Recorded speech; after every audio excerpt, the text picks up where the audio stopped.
Team 388 Greased Lightning for the Control Award for the Florida State Championship. Let's start off with our camera code. The code that finds the team element uses the Vision Processor interface with 3 bounding boxes for each position of the element. A hue, saturation, and value matrix is employed using the singleton pattern to detect the starting position. The matrix is processed, averaging the saturation values and the position with the highest saturations chosen. An enum named starting position is then used to determine left, center, or right as the starting position for Autonomous.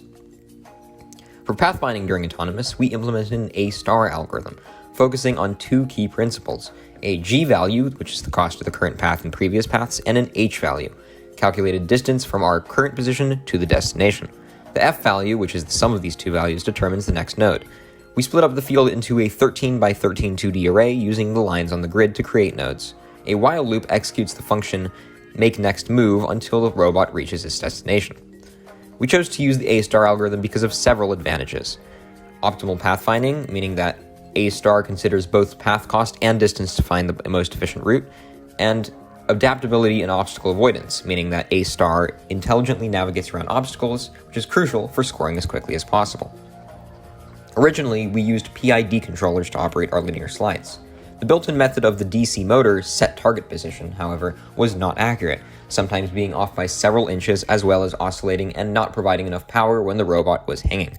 This was an issue for us, as our routine would vary each time due to the yellow preload bouncing around during Autonomous and inconsistencies with hanging during teleop.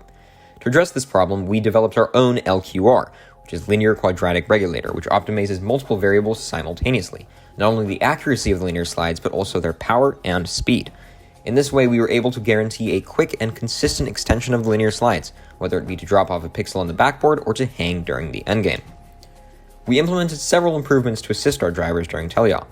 Initially, we streamlined operations by creating macros that combined multiple functions into one method. For example, our linear slide control driver had buttons A, X, and Y corresponding to different slide heights, enhancing speed and efficiency when delivering pixels. We also made a macro which uses the previously mentioned LQR algorithm for hanging, where when we press the start button, the linear slides would hold on to the truss and drivers could put down their controllers. We also added a distance sensor to prevent crashes that descore the pixels from the backdrop.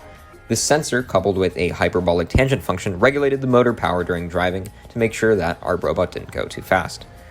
Code organization posed a challenge with lengthy files exceeding 700 lines. To enhance readability and manageability, we introduced wrapper functions and subsystems. For instance, creating a new instant like bucket equals new bucket robot, allowing us to easily access methods like bucket.closeGrabber in Autonomous mode, which also eliminated extensive code duplications and saved a lot of time.